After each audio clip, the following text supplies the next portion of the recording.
Yeah, so I talk about in the book 3 critical periods of development where kids get a burst of individuation or separation from their parents. And those points are at 2, 9, and 16. So it's a delicate balance, right? Because like your boundary is going to be no, you cannot run in the street because you're going to be get hit by a car, right? And likely they'll be upset by that and they'll tantrum, but you know it's for their own good, so you're okay with it. And the other part of it is like let them try to get themselves dressed. It'll likely be a disaster. It'll take an hour. Take forever. That's You'll right. be you'll be late to wherever you're going. Yeah. But let them. It's Because important. Yeah. It's yeah, critical to their development. They have to. that's right. And to the other at the other end of that, it's I feel strong, I feel capable, I know I can. And that leads to self-trust. Like 9 is a good age to like let them run an errand for the family, teach them how to cook, so that they can make a meal for the family. And those acts of service help them to know that I am capable. And then they go out in the world. It's the antidote for anxiety because they go out in the world and they say, oh, I'm going to be okay even in this uncertain situation because I can trust myself. Hi there. This week I am talking with Nicole Runyon, a psychotherapist, parent coach, parent, and author of Free to Fly, How Technology Hinders Child Development. So I met Nicole about a year ago. We shared a business coach, and when I met her, I felt an immediate connection, and some of that we talk about in today's episode. We cover a lot of ground in this conversation, from how parenting has shifted in the digital age to what it means to really build resilience, how we can foster independence in our kids, why it matters that we foster that independence, and how to support our kids' mental health, like truly support their mental health, not just protect their mental health. We also get into body image, food choice, and how we can help our kids develop real-world social skills in a tech-saturated world. I hope you enjoy this conversation as much as I did. Yeah. So one of the things that I am most excited to talk to you about today, this idea that you're writing about technology's impact on our kids, this is an idea that at least in the news feeds that I get, this is out in the ethos, right? I mean, I feel like this is a thing that we're really starting to talk about. But what I really love about what you talk about specifically, and sort of where I feel like yours is a little bit different, it's really about addressing what parents are doing and giving parents tools to be the best they can for their kids. And so I want to just have you dive in and talk about that specifically, the role of parenting and its relationship with technology and our kids. Yeah. So you brought up the idea that I was a psychotherapist turned parent coach, and that very much is like the reason why behind that speaks to what you're asking. Because I'd spent 2 decades working with kids, and what I noticed halfway through, so about 2014, was a pattern in my practice where the kids were presenting with some pretty major mental health issues. So there was self-harm, there was panic disorder, even suicide. At the time I had gotten an influx of particularly adolescent girls in middle school coming from the hospital after their first suicide attempt. And of course, in the previous 10 years, anytime I would get a severe mental health case of a child, there would be an obvious reason for why I was seeing what I was seeing, right? There would be a history potentially of abuse, neglect, some type of trauma, and some reasonable explanation for why there were these really severe, intense symptoms. But that's not what I was finding in those years. So from like 2014 to 2016, I was very baffled at the fact that these kids were coming in with intact families, loving, supportive parents who sat in the sessions with their kids and were willing to make changes and do the work and hear what, maybe what they could do differently. And so at the time, nobody was talking about technology's effects on kids. It was actually being celebrated. It was going to, make them smarter and be the way of the future. And I had thought differently because of what I was seeing. And of course, I was seeing I was like the first line of defense, seeing it before anybody else did. So I started talking about it in 2016. And what I realized between now and then is that people were very interested, but then the needle wasn't moving enough because they didn't have that parent piece, right? It was just, yeah, the screens are affecting their development. Here's how and here's why. And that's what's very fascinating with people. But again, there was no conversation about what the parents can do about it and why we were seeing what we were seeing. So over time, what I've realized is that I really have to help parents to understand that putting your kid in therapy, even when they're exhibiting these major mental health issues, may not be the right thing because you really have to look at their environment. I call them the canaries in the coal mine. They are telling us something with their mental health symptoms, their behaviors, and we have to listen. And we're not listening. And so we're putting them in this, sort of pathological space, and it's not working. And so these parents, again, are loving, caring, supportive, not bad parents in any way. Just they don't know. And the culture of our parenting is very much revolved around making the kids happy, making them comfortable, not challenging them, not causing them to have negative feelings. We're very concerned about kids dying by suicide because this is such a rising epidemic.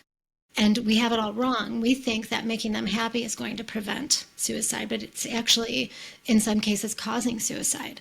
Because what we're doing is we're not giving them opportunities to work through their pain and to work through their discomfort and feel capable and strong and trust themselves to manage life. Many of them are feeling like the only way out of their pain is to die. Yeah.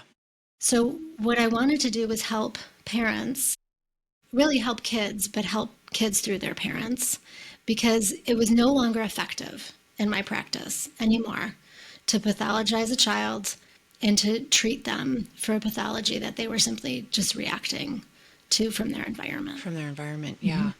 I mean, you're saying so many things. I think I just saw an article recently. It was like an opinion piece. I should not call it an article, but it was someone just writing a short bit about child-centered parenting versus family-centered parenting. And this was an individual who came from a particular culture that very much, that the child did not come first. The family did, and the needs of the family came before any individual child.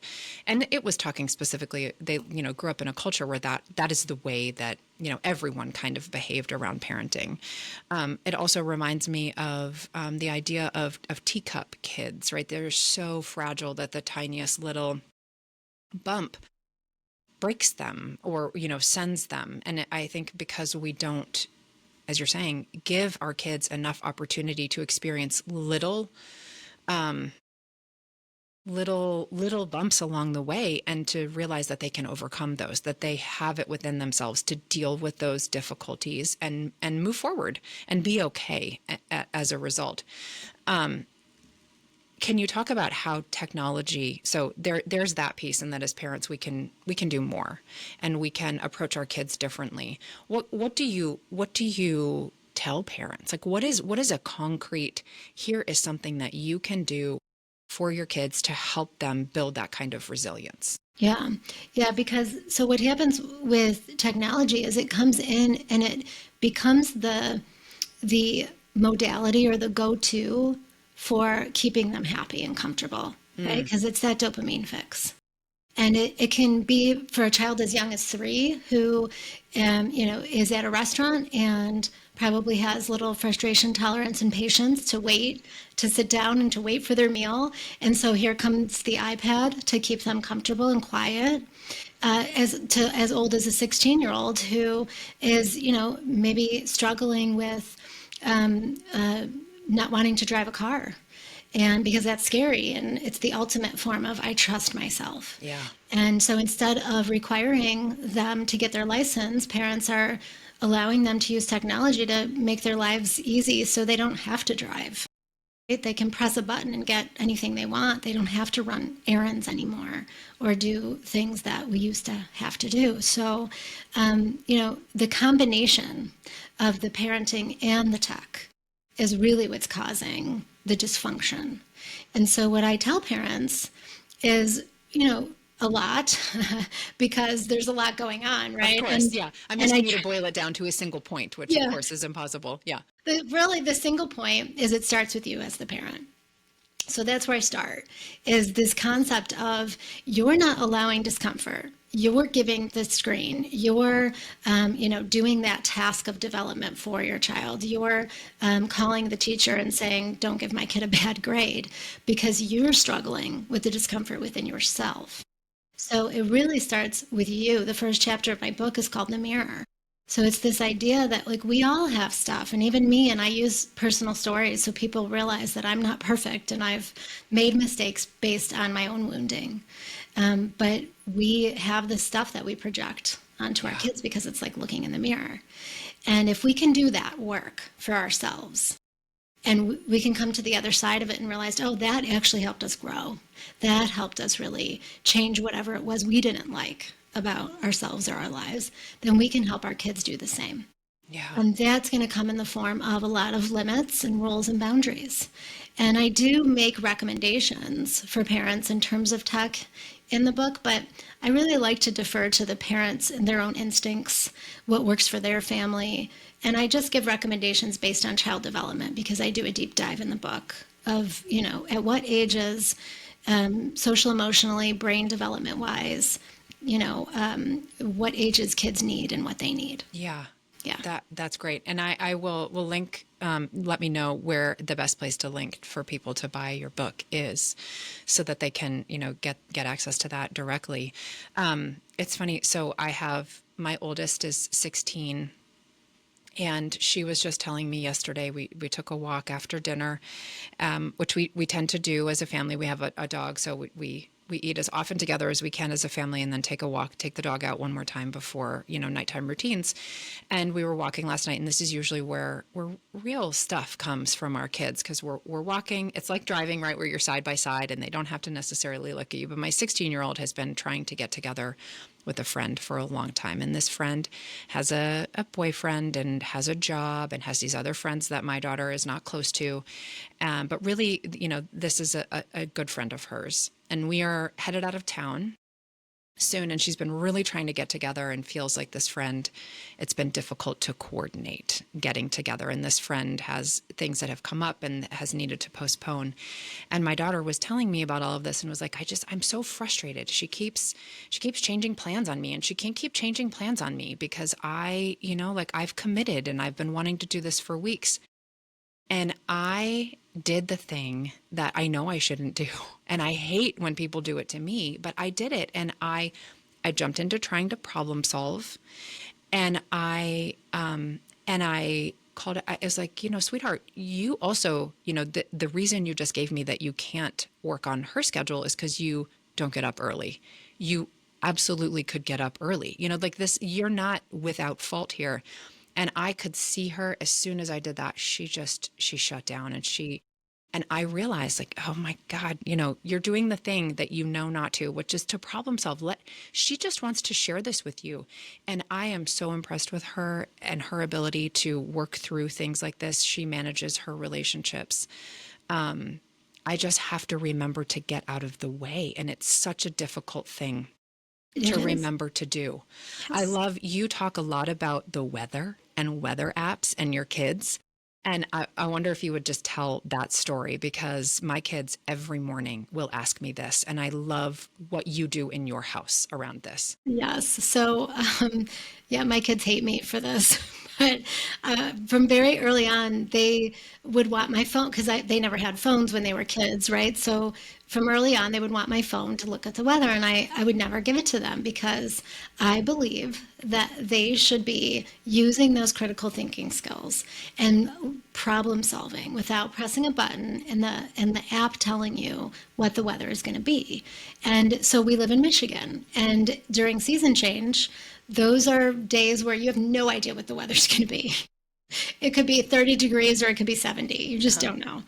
And in Virginia, it could be 30 and 70 in the same day. In the same day. Yeah, that's right. Same. So I always would tell them, open the door or open a window, feel what it feels like in the morning, and then use your critical thinking. If it's spring and it's chilly in the morning, likely it will warm up throughout the day. And then you will have to decide, like, how are you going to dress, right? So you can layer up, you could, throw a pair of shorts in your backpack, or you could just wear shorts and be cold. You have to decide, and you have to use that part of your brain. Because I think what we do is we think, oh, well, we have this convenience and it's great and let's use it, and why wouldn't we use it? But we forget that children's brains are still developing, and they don't fully develop until 25. So they are literally missing these key components that you and I just got from the world and never even had to think about. That's right. Yeah. Yeah.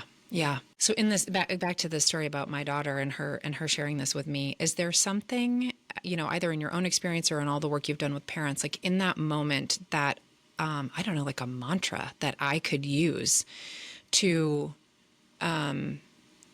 more readily identify, oh, this is what's happening. I am wanting to jump into that problem solving mode, or into that, to fall onto old patterns. And it actually would be best for my kids if I didn't do that. And I instead empowered them in whatever way, whatever the situation needs. Are there things that you do or use, or tools you give parents to try to help identify when that's about to happen, and to maybe do that less often, or to jump in less, not less soon? That's not Sooner. to not jump in sooner. Right. Yeah. Yeah. I think, just so I have the same problem. I do the same thing with my 16-year-old, right? Like, even though I have a tool, and I'm going to tell you about it. Yeah. But even though I have that, I still jump into that. If he tells me something, immediately I want to solve his problem. And I do the thing you do, which I make him responsible or accountable for his part. I don't really ever say, oh, yeah, your friend really isn't being a good friend. I always say, well, what's your part in that? And you're right, it does kind of take the wind out of their sails, because what it's doing to them, and this relates to the weather app, is sort of telling them, like, they're not capable. You don't think that they can solve their problem, and that's why they get deflated when we try to problem solve. Okay. And so what I help parents do is I built like a framework for them to know what to do in those moments. Because when your kid is having an emotional moment, you're, of course, like I say with the mirror, you're going to react too, right? You're going to be in that emotion with them. So what I say is just be with it. Like, show up, listen, show them that you care about how they feel. Don't say anything until they're ready for you to speak. And when you speak, you can start with reflecting back what they said. So it could be something like, so let's take your daughter's friendship as an example. That must really hurt that you're trying to make this effort with her, and, she's not reciprocating.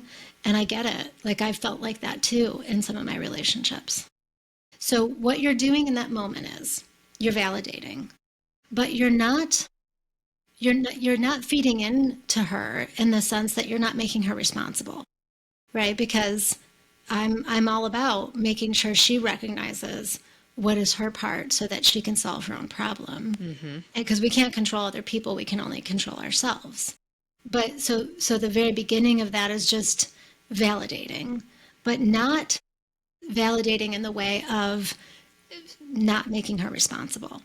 The way you make her responsible is the next thing you do after you validate is you say, what do you think you should do about that? Love that. And then you can start getting into a conversation of, maybe eventually she will come to the conclusion, if you ask curious questions, she will come to the conclusion herself that maybe she does need to wake up earlier. Okay. Ask curious questions. I love this. So I did an interview recently with a woman named Erin Walsh, who has written a book about, it's called It's Their World, and it is about teen screens and the science of adolescence. And she talks about being curious, the same sort of idea that when it comes to our kids' use of technologies, it's really important to be curious about what it is that they're doing, how they're doing it, why they want to do it. And there's a great book called Ask. And this is talking about the fact that we, especially, I think, with with adolescents, teens and tweens, we don't ask them enough questions to really understand them and give them space and hear their thoughts. And so I think that we just as adults are probably not very practiced in this. And the idea that we can ask questions, that some of it is, of course, to know more, to know our kids better, to know young people better, but that is a fantastic way to get them to know themselves better. I really love that. Are there in your book, do you talk about questions like how do we get better at this? And are there tools that you use or that you provide around this kind of asking good questions of our kids that can help? Help with anything, but in a situation like this where we really want to help them develop those critical thinking skills for themselves and come to a solution, how can we ask those good questions? Yeah. So my answers are always more philosophical than like the idea of like this is a 1, 2, 3 ABC solution, right? So what I like to help parents understand, and I do this in the book, is that relationships of any kind, but the context in the book is in the family, they work like a system. And the system functions the way it functions because everyone in the system has a role in it. And sometimes that's dysfunctional and sometimes it's not. And so when someone feels like the system isn't working for them, what most of us try to do is try to fix the other person or tell the other person, hey, if only you would do this, it would make me feel better or things would go better, right? Uh-huh. But that doesn't go well, does it? No. No. So what I do is I explain we each have our own part, and that's what we're in control of. That's what we can change. And then inevitably, when we change our part, the system is forced to change. It doesn't mean we change the other person per se, but the other person can no longer exist the way that they were existing if we don't do our part to keep that system going. Okay. And sometimes that means the other person is forced to change. And sometimes it means there's a breakup, right? Where friends or romantic partners or whatever find themselves just no longer aligned. But either way, it solves the problem of feeling that powerlessness and that trapped feeling of these people are causing me pain and there's nothing I can do about it. Mm-hmm.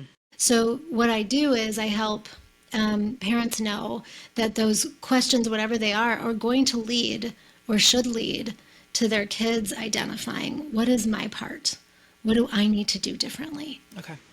Yeah. Yeah. I'm trying to pull the thread on this particular question and think about how deep we might want to go on it. I love this idea that we operate in a system, and you just gave the example of sometimes that there are systems or relationships, if we think about a relationship as a system, that they necessarily need to break when we start really asking these questions, that the relationship can't survive with different parties having different needs. It's of course different in a family, especially if you have young kids, right, where there's some dependency. But I think a lot about this too, especially in what feels like a divided climate with family, as we are about to travel and go see our family. So my parents, my in-laws, my siblings and relatives. It seems like this idea of asking still, it can be a part of all of this, and you may not come to a conclusion, and people may not change, and it may feel like a natural break in a relationship, and yet that's not an easy thing to break when it is a family. I don't know what the question is in there. Just an observation, I guess, as I'm thinking about heading out to family, and that we talk a lot. My husband and I especially talk a lot about how do we have these kinds of conversations, and can we be curious without it feeling pointed with family about different perspectives that we have and different realities that we live in.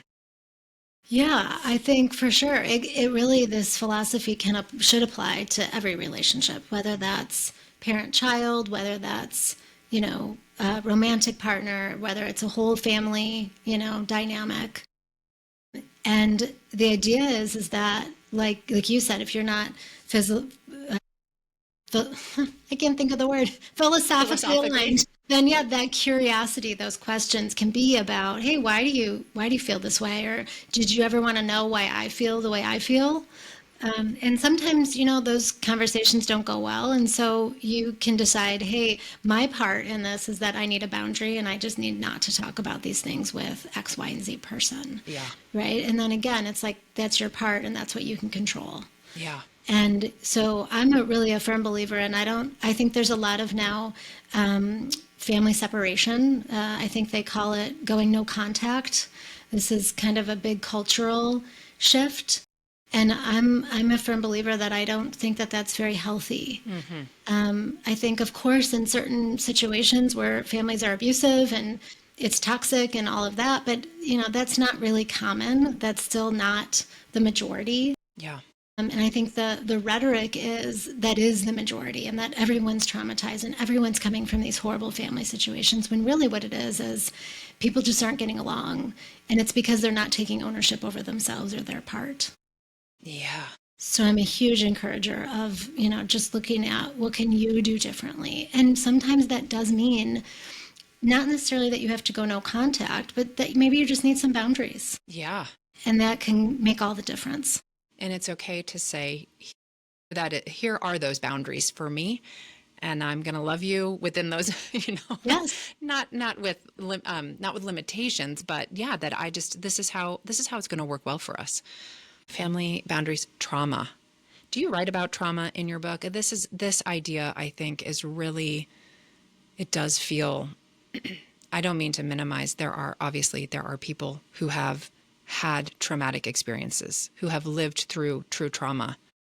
Is it fair to say that most of us, those little bumps along the road of growing up, that is not trauma? We have not all been traumatized, and we do not all need to get over it. That's right. Yep, 100%. And I do write about that because I think that that's really causing a lot of this over pathologizing of the kids. Yeah. And it's making it so that the kids are basically paralyzed. They are being too accommodated, like, for example, in school settings. And it makes them over-attach to some sort of like diagnosis or pathology that then makes them feel like they can't ever overcome it. And so it becomes, oh, well, I'm too anxious because of my trauma and I can't go to school, or I can't take a test, or I can't, whatever, do the hard thing. And 9 times out of 10, we're looking at it all wrong because it's not trauma. Sure, it's painful. Sure, it's something to work through. But trauma is, like abuse and neglect, a substance abusing parent. Sometimes it can be in cases of divorce, but not necessarily. Only when it's like high conflict and the parents are, talking to their kids about the things they don't like about the other person, and that can be traumatic for kids. But, divorce, if it goes well, does not have to be traumatic. Yes, it's painful.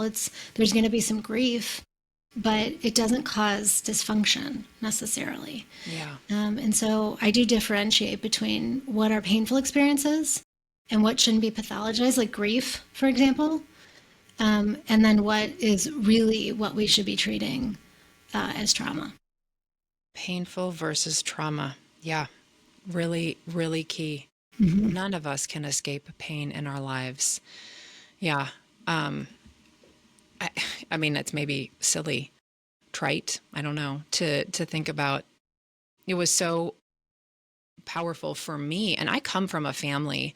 My parents both worked in youth development my whole childhood. My dad was a high school guidance counselor for a long time, and then worked for the State Department of Education, and then started working with American Institutes of Research and the Federal Department of Education for a while, developing programs for schools, and they worked with an institute out of in Minneapolis for a long time that was training people around child resilience and youth resilience.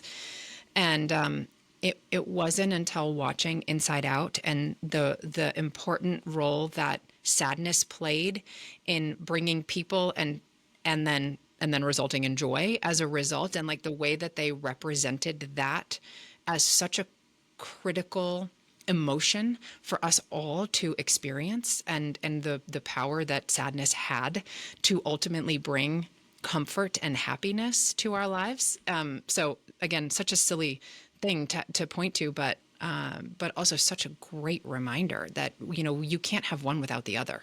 Absolutely. Yeah, Yeah. that was so well done in the movie, how they showed the scene of her happy memory of her parents hugging her, but she had not realized that it was before that happy moment there was sadness. There was sadness. Yeah. And you had to have the sadness to get to the happy. Yeah. So I always say that out of the darkness comes the light. Yeah. Yeah. It's really just being given tools to handle That's right. that sadness. Yes. Something else that I think you and I really connected on initially was about the role of food and diet and sort of other environmental behaviors in what was turning up in your practice, and the role that parents play in supporting health more broadly for their kids.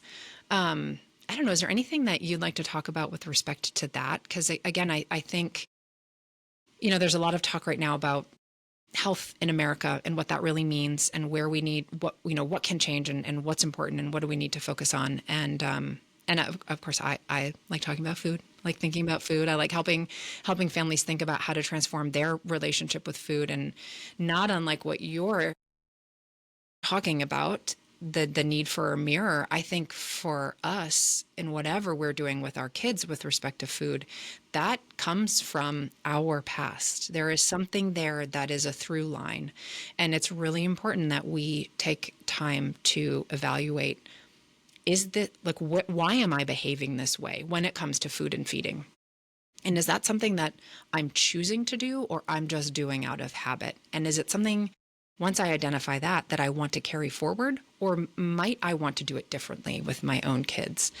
And so, I don't know, let's talk for a second about some other environmental factors, and food maybe being one of them, that it's important for us to sort of think more holistically as parents about with our kids. Yeah. Yeah. I think they go hand in hand, the food and the screens. And it's this idea that we're looking for convenience. We're looking for dopamine. We're looking for our kids to fit in. And so I think that the idea of, making ourselves uncomfortable, healing what we have issues with, and then really giving our kids those limits and boundaries around junk food, around ultra processed food, high sugary foods, because that's what's good for them, right? Just like I feel the same way about the screens. Like, the biggest objection I get when I talk about this is, well, they're going to be the only ones, or they'll be isolated. They won't have friends. How could you not let them on social media? And my answer is always that we have to teach them foundationally how to socialize, and then they will have friends. And we have to fill them up with connection so they know that that's what's real. And we want them to be different. We want them to be leaders, because doing the thing everybody else is doing right now is causing a lot of chaos. Yeah. And a major health decline overall, mental health and physical health. So I think that's a really important piece of it. And I also think too, just logistically, like if you're on a screen for multiple hours of the day, that means you're not moving. Mm-hmm. Yeah. Yeah. And that also means that you've lost track of time, and you don't cook a meal, and you just grab what's convenient, which Right. is likely in a package, Yep. which is likely ultra processed and has a lot of sugar. Yeah. Yeah. And fat and salt. And by Yeah. the time, after all those hours, by the time you pause to actually listen to yourself, to realize that you're hungry because you haven't been in a situation to actually pay attention to those signals, you're right.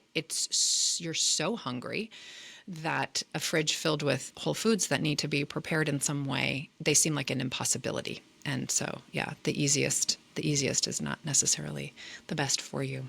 Yes. Yeah. Yeah. Yeah. And I think that, again, it's like us parents have to make ourselves uncomfortable, have to inconvenience ourselves to give our kids what we need. And I think that's really hard today to do. I mean, I know I wonder if you struggle with this too, but I know I struggle to feed my kids healthy food all day, every day, because it's not what the majority are doing. And there's so much ultra processed food and junk available to them that it was just so easy for them to have that instead of what I'm providing for them. Absolutely. Yeah. And I absolutely struggle with that. Although one look at a package sometimes for me, and it's like, I probably should be questioning how little I turn to those foods. I could maybe help myself a little bit sometimes by letting go. I mean, there are some things we do. We buy frozen pizza, and I'll put toppings onto it. It's, there are some days when that I have to. But it's really hard. Although I've seen the impact. My 16-year-old could buy school lunch. She does not. She packs herself. She gets up in the morning and she makes food. She'll make quesadillas. She makes, roasted potatoes. She makes a salad. Because that is what she knows, and that's what feels good to her. And she knows enough about her own internal signals. And yeah, she last night after our kids' middle school graduation, first question, can we please go get ice cream? Like we eat plenty of junk, Yeah. but it has its place, I guess. And Yes. yeah. Yeah, same. My 16-year-old, same. He could eat in the cafeteria, and he doesn't. He packs his lunch. And, the other day I was at the grocery store, and he'd asked me to buy him a bag of chips. And I was like, all right, fine. You've been eating pretty healthy. But he wanted these specific chips. And so I pick up the package and I look at the ingredients and I'm horrified. And so I called him. I said, I cannot in good conscience buy I you can't these put this in chips. your body. Yeah. And so he said, okay, well, get those. There's a brand now, I'm sure you've seen it, where it just has potatoes, avocado oil, and salt. Yeah. Yeah. And he's like, okay, get those. I'm like, okay, I could buy those. Fine. I will do that. I love potato chips. Yeah. Yes. But those, yeah. So yes. And the other thing I really struggle in talking about this with families, because I recognize the privilege that the whatever Boulder, the avocado oil chips, they are considerably more expensive than Doritos or, name some other highly processed, lots of ingredient list food. And I realize how much of a privilege it is. But there are other things we don't buy. We have one car. We've been driving the same car for 14 years. Our family makes choices on where we spend our money. And food is just one of those things that for better or for worse, I am unwilling to compromise on. Me too. Yeah. And I always say you're either going to spend it in the grocery store or at the doctor. In healthcare costs. Yes. I know. So, It's true. It's true. Yeah. I sometimes, the other thing, and we're getting way off topic here, but why not? The other thing that I struggle with, so I have a 16-year-old girl, 13-year-old boy, and a 12-year-old girl. And they are beautifully, independently different people. And my 12-year-old especially is really, she's coming into her teen years, and she is beginning to look at herself, her physical self, in a way that's new for her. And she has a different build than my 16-year-old and then her older sister. And she does a lot of comparing, without any of us feeding it. It just is a thing that happens for her. My husband and I don't have sisters. I don't know if that is part of this relationship, or this that she's struggling with, but she is really aware of her body, and she wants to, she expresses it. She hasn't said these words, but this is what she means. She wants to lose weight. And I understand. My mom struggled with weight my whole life. Really needed to find a very particular kind of a physician at a women's center who was really listening to her about what she needed. And I obviously care a lot about this. I talk a lot with my kids about eating, and, there are certain things that come into our house and there are certain things that don't. And so I find myself really struggling with how to balance this wanting to be healthy and her wanting to be healthy. And, anyway, it just feels like such a landmine. And I am an expert in this, and I still struggle with how to support her through this, and wanting to use, not that there's right, but, I feel like I could screw it up so easily. And it's a lot. It's just a lot. that is a lot. That's complicated. Yeah. Yeah. But I think the fact that you've made for this long in her life, you've made it about health and not about weight, I think is huge. And I think you can't avoid that, right? She's going to compare, and weight is a thing as much as we don't want it to be. But I think as long as it's attached to health, Because the fact of the matter is that if there's any kind of overweightness, something's going on, right? Maybe it's not so much what you're eating, but like what's going on in your body. Maybe there's hormone imbalance. Maybe there's, I don't know, some kind of inflammation, right? So it's just an indicator of That's health. right. Yeah. And you've clearly done that. And so eventually, I'm sure she'll figure out what's going on. Yeah. Yeah. Yeah. And at 12, it's hard. And we keep having the message I keep giving her is like, it's so important. Your body has energy needs just to live, just to be alive. And so we have to make sure that we're hitting those. And we have to make sure that we're giving it all of the different kinds of, ingredients, nutrients that it needs in order to be as healthy as it can be. And I really think for her, especially one of the things that the other lever that we can pull here is increasing her activity. Yeah. They go to a school where it's difficult to get involved in any kind of physical activity, any kind of sport. And she hasn't really found a thing that she's loved, and she's tried lots of different things and she's game for trying it, but she hasn't really found her thing yet. And I didn't find that until I was older. So I don't feel hopeless. I just am aware of just how, even when you know what's happening biologically, biochemically, you know how your body processes nutrients. I have done research on cardiometabolic disease and obesity and, how do we raise healthy kids? And even for me, it's a challenge. And so for the average parent out there having these conversations, and if you're not aware of where you come from, like I can say, this is a lot about you and your own issues about weight and health. Yes. Yeah. Anyway, Yes, hands down. it's a lot. It's a lot. It is a Being a lot. parent is a lot. It is. Especially when you're a mom and you have a girl, and with all those issues that we're talking about, it can be A lot. Oh God. When I found out I was pregnant with my oldest and that it was a girl, we were walking back from the ultrasound. My husband was like, well, this means you're going to have to teach her what it means to be a woman. And I just about had a panic attack. I was like, what do you mean? I don't know what it means to be a woman. What are you talking about? You can't put that on me. Yeah. Well, I had a fascinating experience with my now 11-year-old. When last year, so she would have been in fourth grade, she was 10. And the teacher had sent us the slides of like the health talk that they were going to give, right? It was like all about your period and your body changing and all this stuff. And so, of course, I'm looking over the slides, making sure I know what she's learning so I could talk to her about it. And I get to the slide where they talk about what happens to a girl before she gets her period. It's like, maybe a year or two before.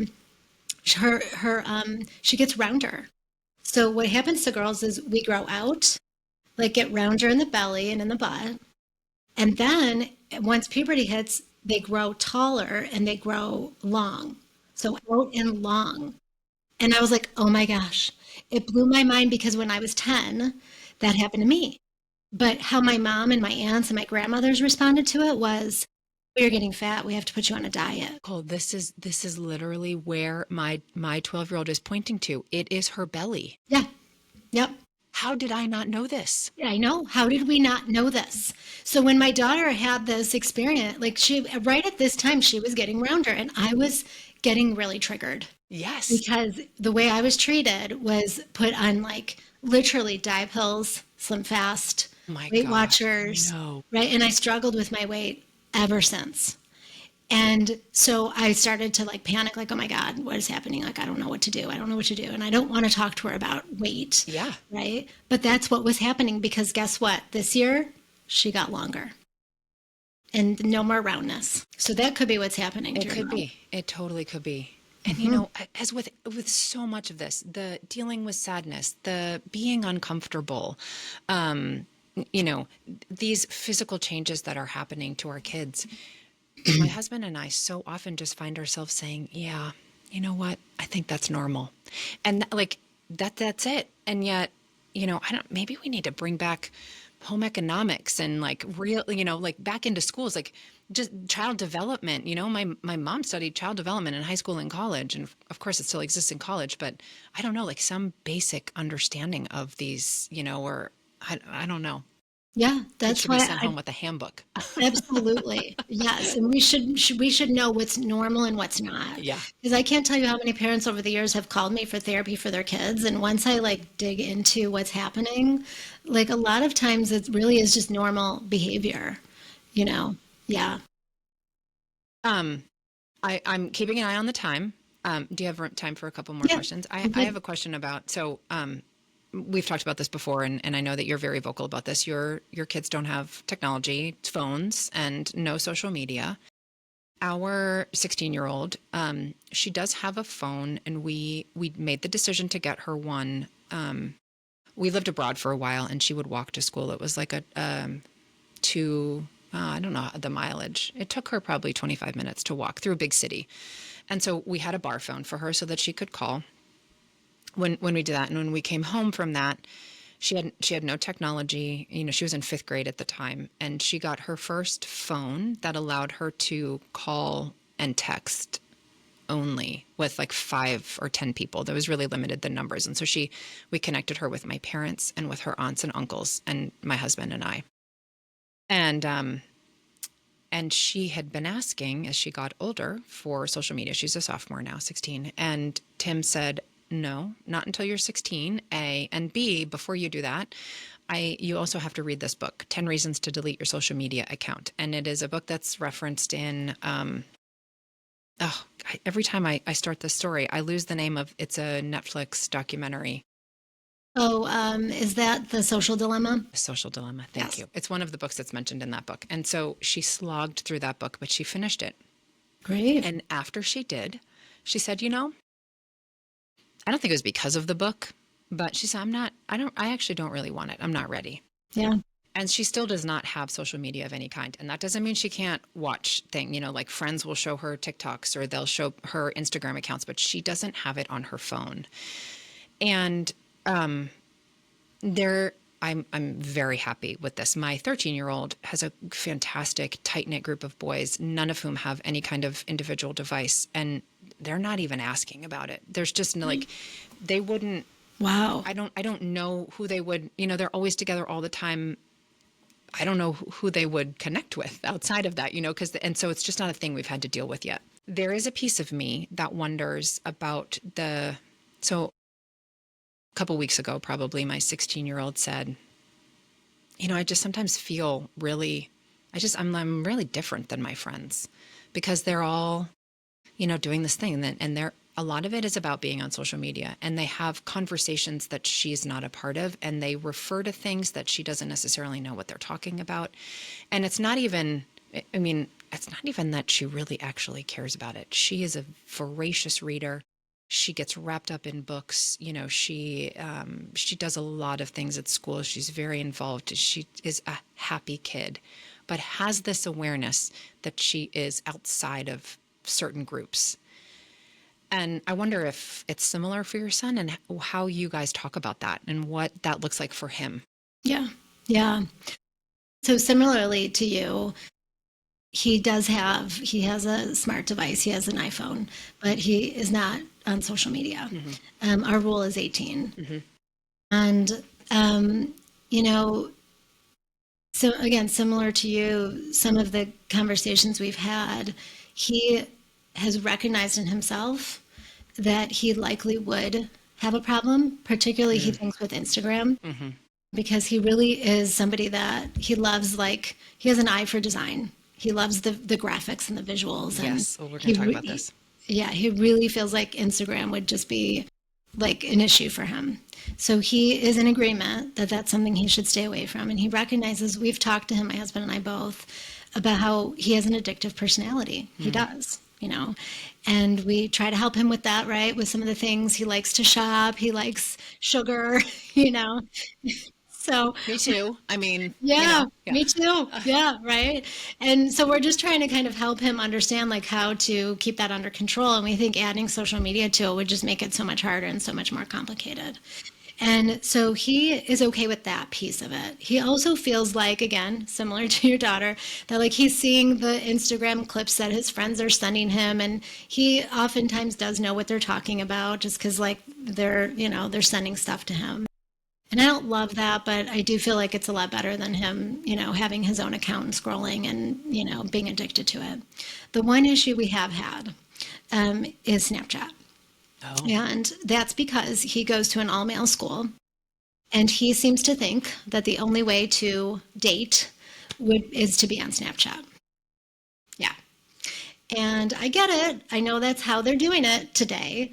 But what I have explained to him is it's very important to me, again, kind of like similarly to the weather app, that you gain these skills, that you don't just like press a button and go back and forth on a snap streak with a girl, that you gain the skill to like go up to her, ask her for her number, ask her out, like be a gentleman, open the car door, do yeah. all these things that I'm sorry, should not die with this They generation. absolutely should not. They should Yeah. not.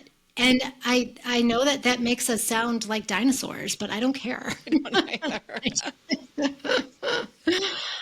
Of course, every generation is going to have their thing where they think, oh, the old people, they don't know. This is modern times. Yeah. Fair enough. But we're the last, as Gen Xers, are the last generation to know this life. And I think it's our duty and our responsibility to pass that on to them. And I'm not going to give up. I'm not going to stop trying to do that. So I've explained to him that I understand that not having Snapchat is hard, but Yeah. it doesn't mean it's impossible. Yeah. And so we have a lot of conversations around like, how do you talk to a girl? And mom, that sounds like stalkerish if I go up to her and ask for her number. And I said, oh, really? Like being on social media and obsessively talking doesn't sound stalkerish to you? Right, right. Or being on social media as a string of letters and numbers and not a real person and Yeah. communicating or, gosh, the stories I hear about people creating separate accounts so that they can like stalk on people's accounts without them know. I mean, I just like the level, the amount of energy that goes into this is mind-boggling sometimes to me as a dinosaur. And I'm happy to admit that. I so I almost want to sometimes with my oldest, like I will take you to, and I say to her, if you want to go, people are going, so I will take you, and go and talk in person. Go, I will take you to the mall. Bring your friends over. I will drive you there. You want to go to the game? I will stay up late and I will come pick you up afterwards. Like anything I can do to encourage that in real life getting together, so that things move off of, even for her, it's just text, but even there, it's, it can be misread and you don't get to see body language and it just creates so many different layers of complication around building a relationship. This idea of graphics. So my oldest has also been asked to take over. She's taken graphic design in school, and she took a sports marketing class and was asked to create all of the graphical elements and all of the posts for a couple of the sports teams at school. And but she can't post them. And so it adds this layer of complication that she's making these things, but then has to send it to the coach. And she at one point was worried that two things. One, worried that the coaches would say, this is too complicated. We need a person who can just post it to Instagram themselves. And, we don't want to use you anymore because you can't do that.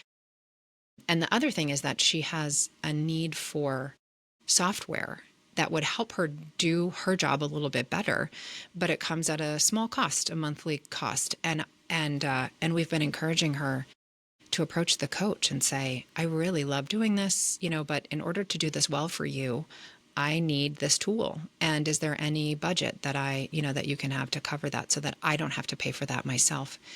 And it's going to take some time, I think, for her, but I really appreciate how willing she is to approach her teachers about things and adults and have conversation with adults. And I think that our encouragement of her doing these as much as we can in real life and not being on screens means she's not afraid to make a phone call or to approach an adult and share an idea or ask for something that she needs. And I just, while she may feel like she's a little bit separate from her peers, I can't help, and I realize I'm biased in this, but I can't help but think that it will help her stand out from her peers in so many other important ways.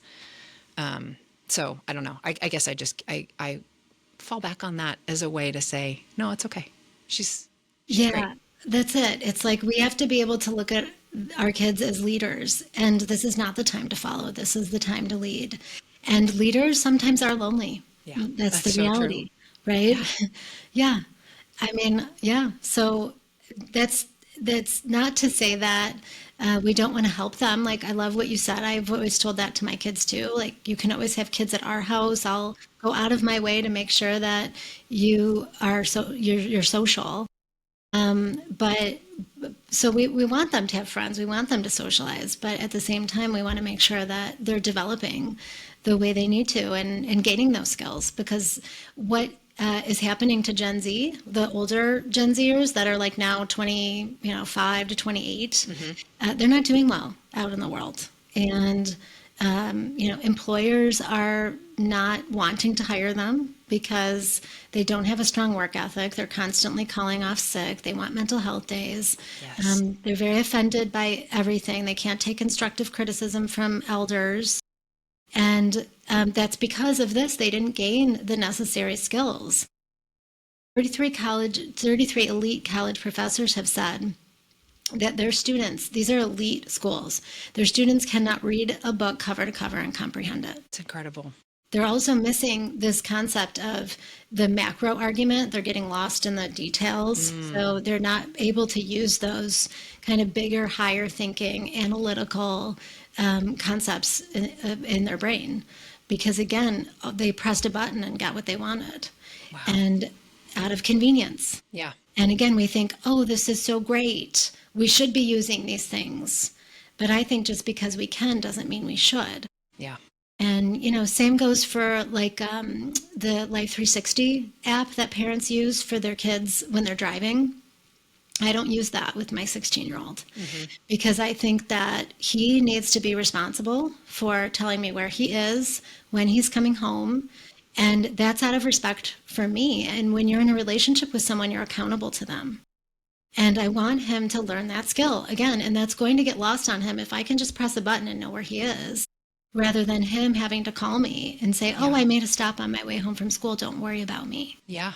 Yeah.